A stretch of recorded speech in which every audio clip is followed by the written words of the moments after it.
جاگیر کے رواج کے مطابق مجھے ایک سرخ اور سبز پٹی والی خاص پگ پہنائی گئی۔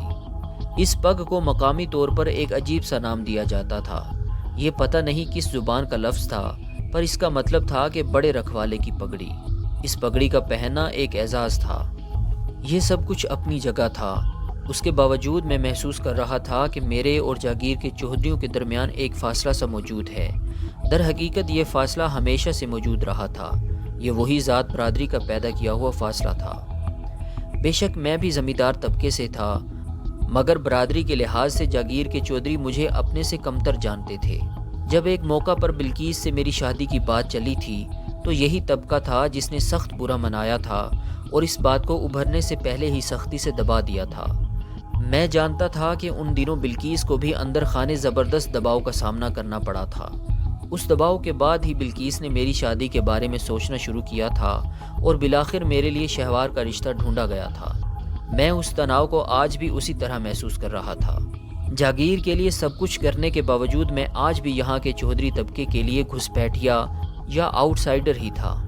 اس اکٹھ کے دوران میں نے نوٹ کیا کہ حامد موجود نہیں ہے۔ میں نے قریب بیٹھے چودھری یعقوب سے پوچھا، آپ کے بھانجے صاحب نظر نہیں آ رہے؟ وہ کہیں گیا ہوا ہے، چودھری یعقوب نے مختصر جواب دیا۔ میں منتظر ہی رہا کہ شاید وہ کچھ اور بتائے، لیکن وہ کسی اور سے بات میں مصروف ہو گیا۔ قریب بیٹھی بلقیس نے بھی یہ سب کچھ سنا تھا اور شاید محسوس کیا تھا کہ اس کے بھائی کے ادھورے جواب نے مجھے افسردہ کیا ہے۔ غالباً یہی وجہ تھی کہ اس روز رات کے کھانے کے بعد وہ میرا احوال پوچھنے حویلی کے مہمان خانے میں آئی۔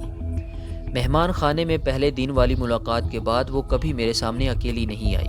شاید وہ چاہتی ہی نہیں تھی کہ میں کوئی سنجیدہ موضوع چھیڑوں۔ اس وقت عارفہ بھی اس کے ساتھ تھی۔ بلقیس شال میں لپٹی لپٹائی تھی۔ چند رسمی باتوں کے بعد میں نے پوچھا، حامد کہاں ہے؟ اسے میں نے گجرات بھیج دیا ہے، اس کی پھپھی کے پاس۔ میں چاہتی ہوں کہ وہ کچھ مہینے وہیں رہے، جب حالات ٹھیک ہو جائیں گے تو آ جائے گا۔ میں نے گہری سانس لی۔ جاتے ہوئے مجھ سے مل تو جاتا، بڑا کورا ہو گیا ہے وہ۔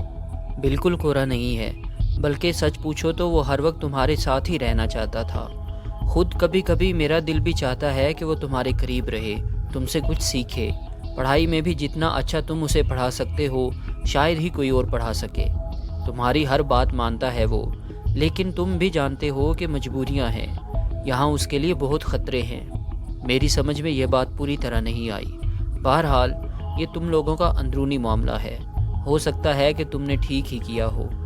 وہ کچھ دیر بیٹھی رہی، پھر عارفہ کے ساتھ ہی چلی گئی۔ وہ گھر میں بالکل سادہ لباس پہنتی تھی، چہرے کو بھی بالکل سادہ رکھتی تھی، جیسے یہ ظاہر کرنا چاہتی ہو کہ دنیا کی رنگینی میں اس کی دلچسپی ختم ہو چکی ہے اور اب وہ ایک اور طرح کے طرز زندگی کی طرف بڑھ رہی ہے۔ لیکن ایسا سوچتے ہی میرے ذہن میں یہ خیال کچوکے لگانے لگتا تھا کہ وہ اس ساری سادگی کو ایک طرف رکھ کر چودھری عزیز سے شادی کی حامی بھر چکی تھی۔ بلا شبہ یہ فیصلہ اس نے میرے لیے کیا تھا، لیکن کیا تو تھا، یعنی وہ میری خاطر کسی دوسرے کے پاس جا سکتی تھی، لیکن میری خاطر میرے پاس نہیں آ سکتی تھی۔ میں ایسے سوچتا تو پھر مجھے اپنا یہ خیال غلط محسوس ہونے لگتا تھا کہ بلقیس کا چہرہ ایک شیشے کی طرح ہے اور میں اس کے آر پار دیکھ سکتا ہوں۔ پھر مجھے لگتا تھا کہ بلقیس کا چہرہ بھی ایک روایتی عورت کا چہرہ ہے، جس پر نامعلوم زمانوں سے گہرے بھیدوں کا پردہ پڑا ہوا ہے۔ مرد کتنی بھی کوشش کرے، اس پردے کے پیچھے عورت اور عورت کی محبت ایک پہیلی ہی رہتی ہے۔ جاگیر کے حالات اب بہت بہتر تھے، سب کچھ اچھا جا رہا تھا۔ موکھل زبانی طور پر تو اپنی ہار نہیں مان رہے تھے، مگر ذہنی طور پر انہوں نے اپنی شکست تسلیم کر لی تھی۔ پاشے کی اندوہناک موت نے ان کی رہی سہی ہمت بھی ختم کر دی تھی۔ دن تیزی سے گزرتے جا رہے تھے اور میرے اندر پیدا ہونے والی افسردہ تبدیلیوں کا عمل جاری تھا۔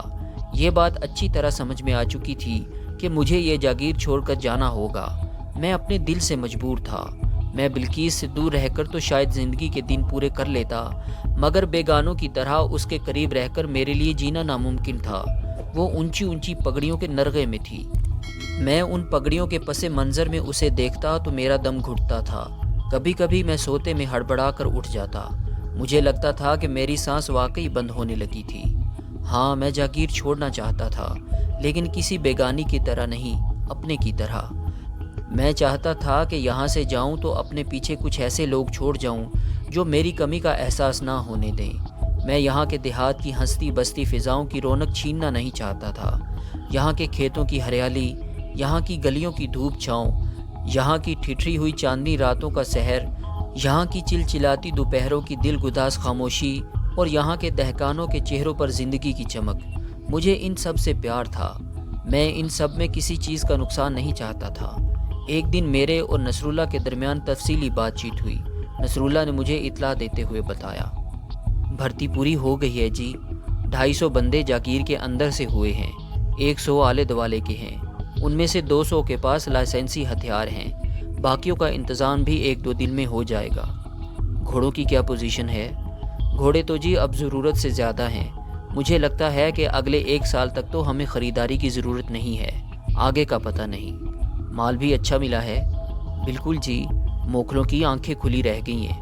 یہ سب کچھ تو ٹھیک ہے نصر اللہ، لیکن ایک بات میں تمہیں پھر بتا دوں، اصل طاقت گھوڑے بندوقیں نہیں ہوتی، اصل طاقت لڑنے والوں کا حوصلہ اور ان کا ہنر ہوتا ہے۔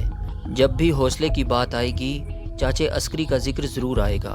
ذرا سوچو، جب وہ لڑائی والے دن اپنی چارپائی سے اٹھ کر باہر نکلا، اس کے پاس کیا تھا؟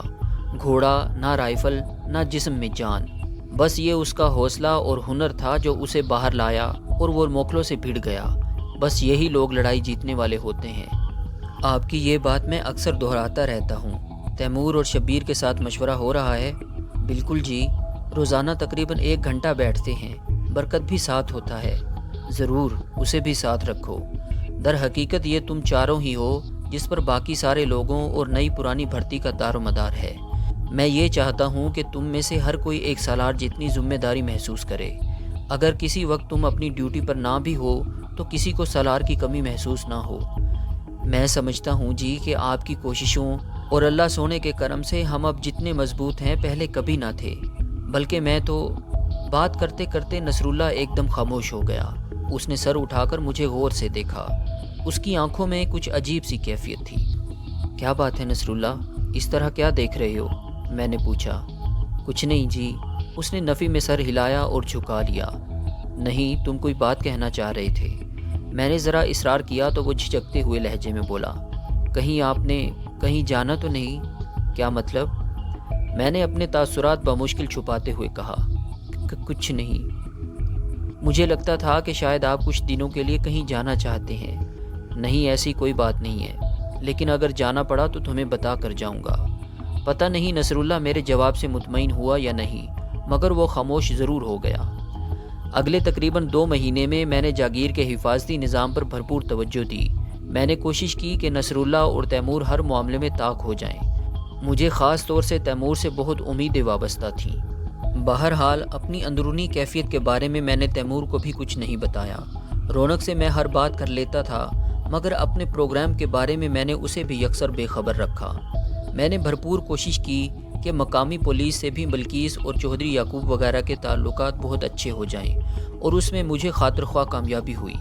اس کامیابی کی ایک وجہ ایس پی امتیاز گوندل بھی تھا، جو اب اپنے تمام اختیارات سمیت گجرا حوالہ میں بیٹھا ہوا تھا۔ ان ساری کوششوں کے ساتھ ساتھ میں اپنے لیے پلاننگ بھی کر رہا تھا۔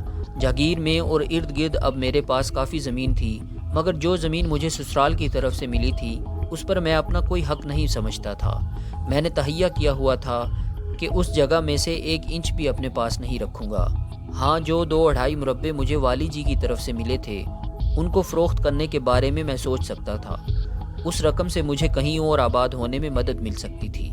میرے ذہن میں جو منصوبہ بن رہا تھا اس کے مطابق مجھے اپنی والدہ اور بہن بہنوئی کے ساتھ جنوبی پنجاب میں کہیں جا رہنا تھا۔ 1-2 جگہوں کے نام میرے ذہن میں تھے۔ مجھے اچھی طرح یاد ہے، وہ فروری کی ایک ٹھٹری ہوئی چاندنی رات تھی۔ راجوال کی ایسی ہی کچھ راتیں ہمیشہ کے لیے میرے ذہن پر نقش ہو چکی تھیں، جب حویلی کے زنان خانے میں گاؤں کی خوش رنگ مٹیاریں چرخہ کاتی اور گیت گاتی تھیں۔ ترنجن کے پکوانوں کی مہک ساری حویلی میں پھیل جاتی تھی، اور پھر ڈھولک کی آواز کے ساتھ بلقیس کی محصور کن آواز بند دروازوں سے گزر کر میرے کانوں تک پہنچتی تھی۔ کچھ اس قسم کے لوک گیت ہوتے تھے۔ انبیاں دیاں بوٹیاں نو لگ گیا بور نی، رات ملاپاں والی ماہی میرا دور نی۔ یعنی آموں کے پیڑوں پر بور آ گیا ہے، یہ حسن اور عشق کی ملاقاتوں والا موسم ہے، لیکن میرا ماہی مجھ سے دور ہے۔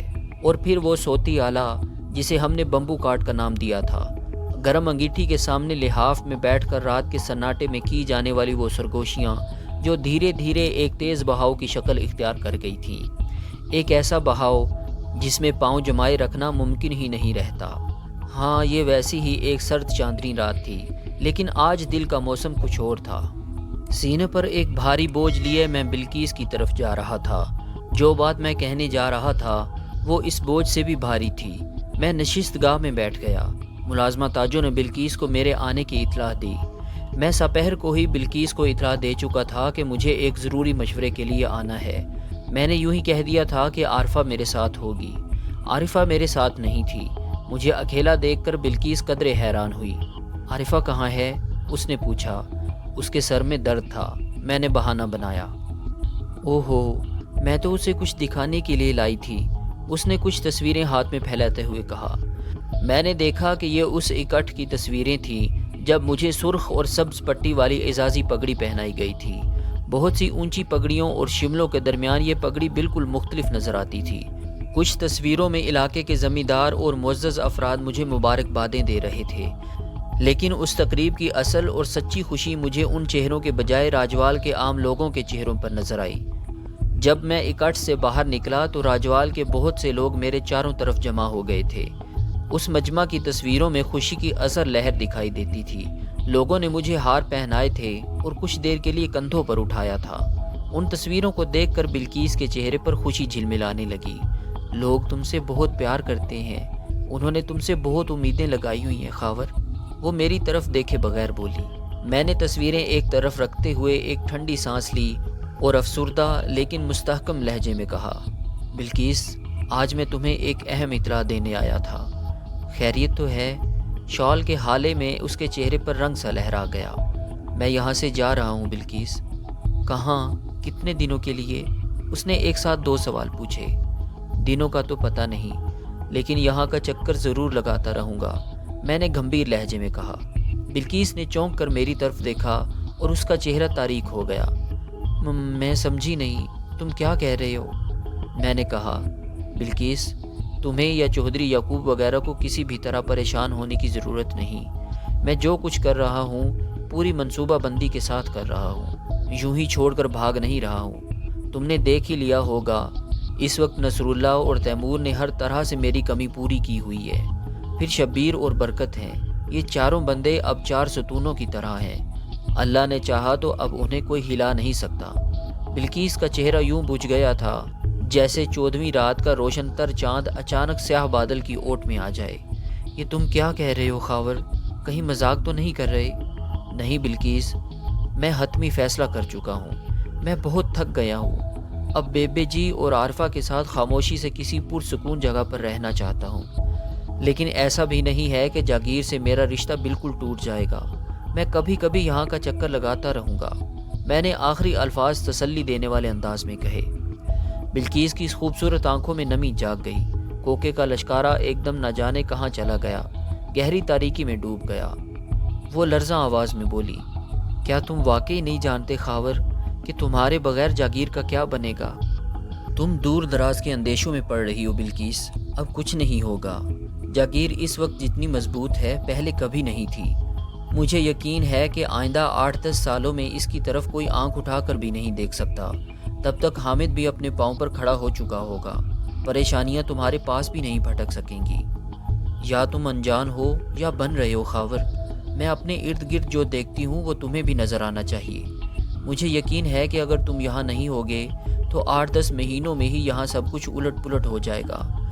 کوئی پتہ نہیں کہ میرے اور والی جی کے رشتہ دار آپس میں ہی لڑنا مرنا شروع کر دیں۔ میں ان کی نیتوں اور ہمتوں کو بڑی اچھی طرح جانتی ہوں، اور پھر اندر کے معاملے ہی نہیں باہر کے معاملے بھی ہیں۔ یہ تمہاری بھول ہے کہ نصر اللہ اور تیمور وغیرہ تمہاری کمی پوری کر سکتے ہیں، یہ ہو ہی نہیں سکتا۔ بلقیس، تمہیں یاد ہوگا والی جی نے آخری وقت میں ہم دونوں کے سامنے کیا کہا تھا؟ انہوں نے کہا تھا کہ کسی کے چلے جانے سے دنیا کے کام نہیں رکتے۔ انہوں نے سچ کہا تھا، آج میں بھی سچ کہہ رہا ہوں، 100% سچ کہہ رہا ہوں۔ میرے ٹھوس اور فیصلہ کن لہجے کو محسوس کر کے بلقیس ایک دم چپ ہو گئی۔ اس کی آنکھیں میرے چہرے پر تھیں۔ اس نے ایسی عجیب نظروں سے مجھے پہلے کبھی نہیں دیکھا تھا۔ اس مختصر وقت میں وہ جیسے کچھ بہت اہم اور مشکل فیصلے کر رہی تھی۔ آخر اس نے ایک لمبی سانس لی، اسے سانس بھی کہا جا سکتا تھا اور ایک طویل آہ بھی۔ پھر وہ اٹھی اور بغیر کچھ کہے باہر چلی گئی۔ اس کے جانے کے بعد مجھے بھی اٹھنا تھا، میں بھی اٹھ گیا۔ یہ تیسرے روز کی بات ہے۔ وہ جمعے کا ایک چمکیلا دن تھا۔